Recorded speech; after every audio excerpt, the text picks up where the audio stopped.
Guys, what I want to talk to you about today is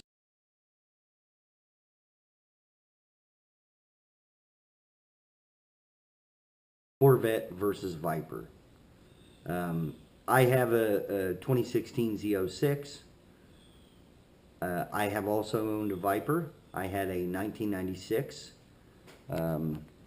GTS Coupe. You can go back and look at some of my older videos. I did a few on it. I have the old poster on the wall there. Absolutely love that car. But upgraded. Now, I'm not going to compare the 1996 Viper to that car because they're, in two different eras. What I will talk about is the new Gen 5 Viper compared to this. I owned the 1996 Viper when I bought this. I was actually looking to buy a Gen 5 Viper. I went and drove one. I have a friend who has one. I've drove hers a few times. I liked it for what it is. You got to understand that when it comes to a Viper. It's always got the added on the end for what it is, because it's a super raw sports car. The Corvette is the same in many ways. They're very, very similar cars, but it's just a little more refined. It's a little better in my opinion. That's why I ended up buying this instead of the Gen 5. Like I said, I was looking for Gen 5 Vipers. When I stumbled across the C7 Z06, I'd heard a lot about it. So I decided to go test drive one. And I was absolutely blown away at how good it was. It was really, really good. I made a list. I'm going to go over some of the pros and cons of each, tell you the differences, try to describe it to you. Hopefully, you guys can all get the chance to drive both and make up your own mind. I love both cars. I'm not trying to shit on either car. The Viper's good, the Vette's good. They're both American, supercars basically. I mean, I really think they are. I think this thing would be classified as a supercar in every way if it wasn't made by Chevy. It's made by Chevy, so it's not. Other than that, every way possible, every box that you can check, it's a supercar. It's got the looks, it's got the performance. It's not as rare. That's probably where it gets dinged. We'll go over this a little bit. That's one of the things where, the Viper comes into play.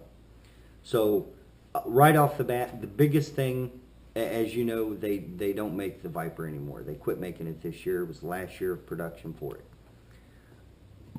I will give you my number one reason as to why I think that is. It's the biggest difference between the two.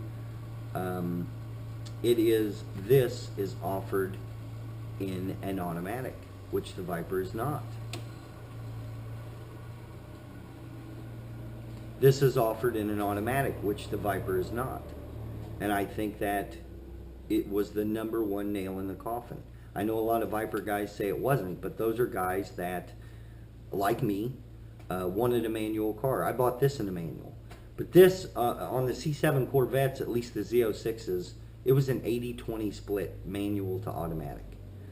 So that means with Dodge not offering an automatic, they have excluded 80% of the people that may have bought one.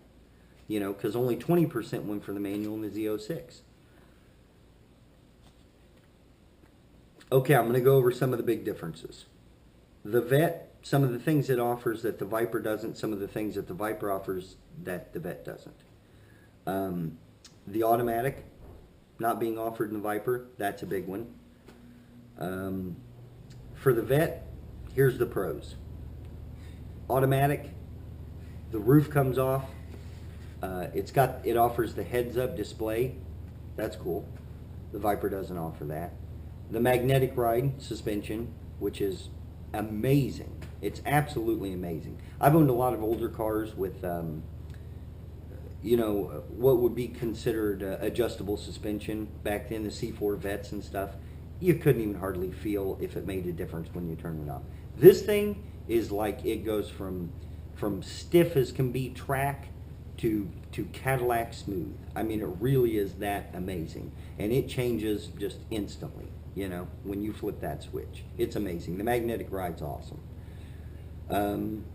It offers a dry sump.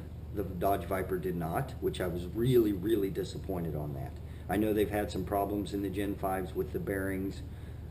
Any car that is going to be used on track or is aimed at being used on track should have a dry sump in it. Should come with a dry sump. Otherwise, you're risking starvation, oil starvation. It just isn't good. This thing comes standard with a dry sump. You know, that's a $10,000 upgrade in the Gen 5 aftermarket wise. They don't even offer it from the factory. The V8 exhaust. That was the one thing I never liked about Vipers, even before I bought my Gen 2 GTS.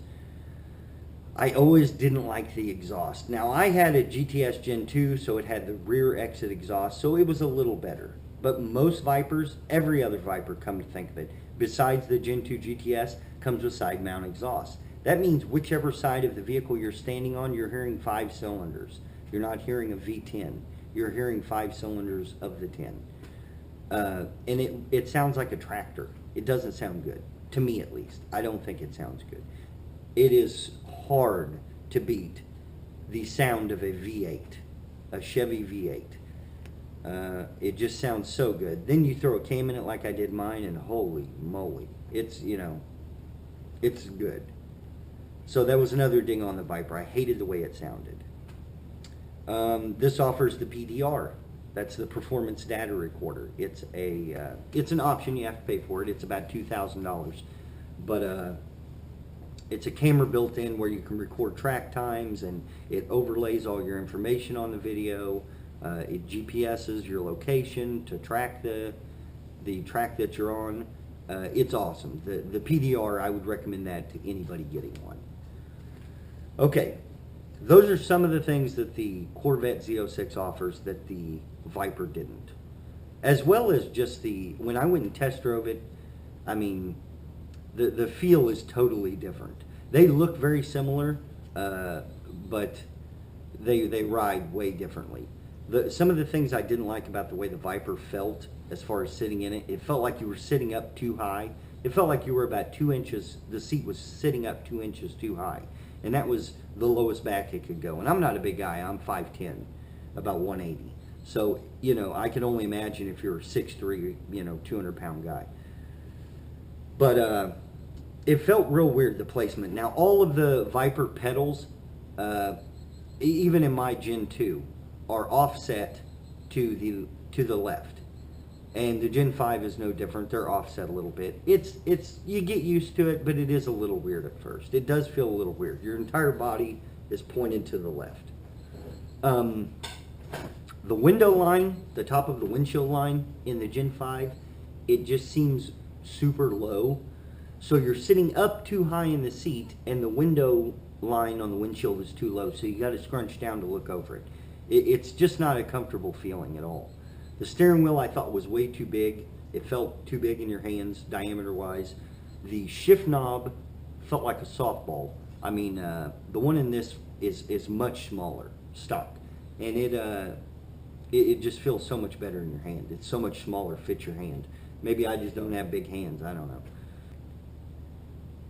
Okay, let's go over some of the things, the good points on the Viper that this did not offer. It is more rare. I don't know if that matters, you know. Everybody says that. That's the first thing everybody comes back with when you're, you know, talking with them, as car guys do, about which is better, pros, cons, that kind of thing, is the rarity of the Viper. To me, I really don't care. I mean, these are pretty rare. You don't see many Z06s, at least where I live, you know. I'm in Missouri. I think I've seen one other one, maybe. There might be 2 other ones in town besides mine, C7 Z06s. Now, if you're talking all Corvettes, yeah, there's tons of them. They're everywhere. And the older generations, I wouldn't have went for them. That's why I set out specifically to buy a Gen 5 Viper. But when it came to this thing, this is a whole different ball game. It really is. It's you can't compare this to the older vets, the old C4s, C5s, that kind of stuff. It's just light years ahead of it. Okay, for the Viper, Rarity, resale value. I think the Viper will hold its resale value a lot better than the Vet. I know it will. The Vipers will dip down a little bit, but then they'll plateau. These things, they'll plummet in resale value. Over probably 3 to 5 years, you might lose half of the value, which is substantial when you're talking about an $80,000, $90,000 car. The looks, they're really similar. So, it's just subjective, whichever you like better. I really like the way the Viper looks. It looks amazing.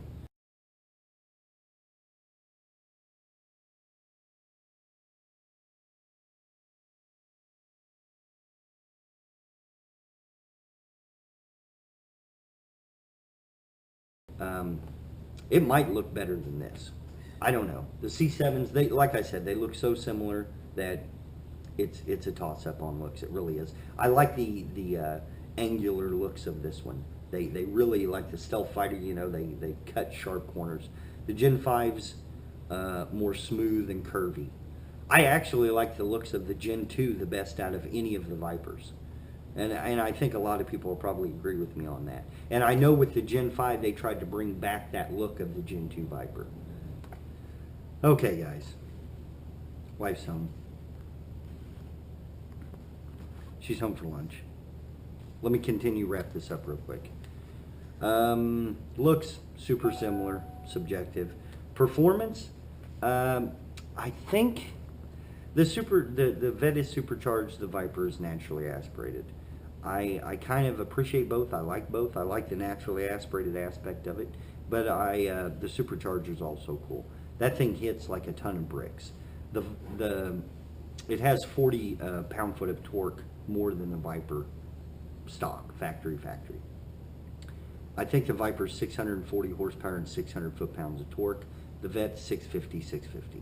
And you can feel the difference. You can really feel the difference.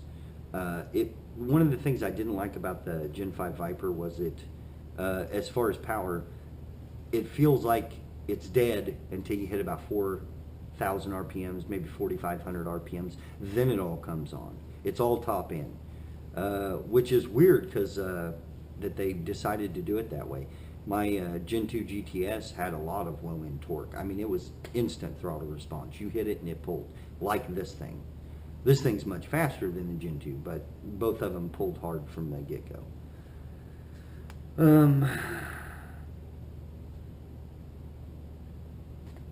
As far as build quality goes, I think they're both pretty similar. They're not great build quality, It's not a Lexus on either car. There's a little bit of fitment issues and stuff like that with both vehicles. So I think they're pretty equal there. I'm trying to think of some other similarities and dissimilarities. I'm sure I'll think of some more later. I'll add them to the end of this.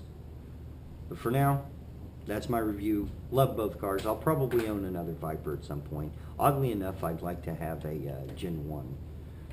I don't know, just I guess because that was the car I liked when I was a kid. Kind of like the blue and white GTS Coupe. You see the posters on the walls when you're a teenager, that kind of stuff. Had to have it.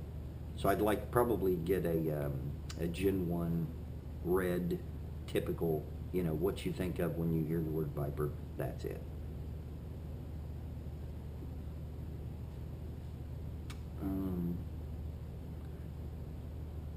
But as far as between the Gen 5 and the Z06, it really is a toss-up. Both cars are absolutely amazing. Both cars perform amazingly. Both cars look amazing. I honestly think both cars would be considered supercars if they weren't made by Dodge and Chevy. That's the only difference. Because you look at them both of them compared to Ferrari, Lamborghini, some of your exotic cars, They're not exotic, I don't think, because they're, you know, I consider exotic to be something from Italy or something like that, you know. But as far as performance, looks, price, well, I guess not price, but because they're both somewhat affordable at 80 or 90 grand. But every other box, they check it off. In my book, they're both supercars. So whichever one you pick, you won't be disappointed. I wouldn't be disappointed with either one. I would take a Gen 5. I just think the Z06 is a little better. Let me know what your opinions are. Comment below. If you like the video, like and subscribe. And I'll see you next video.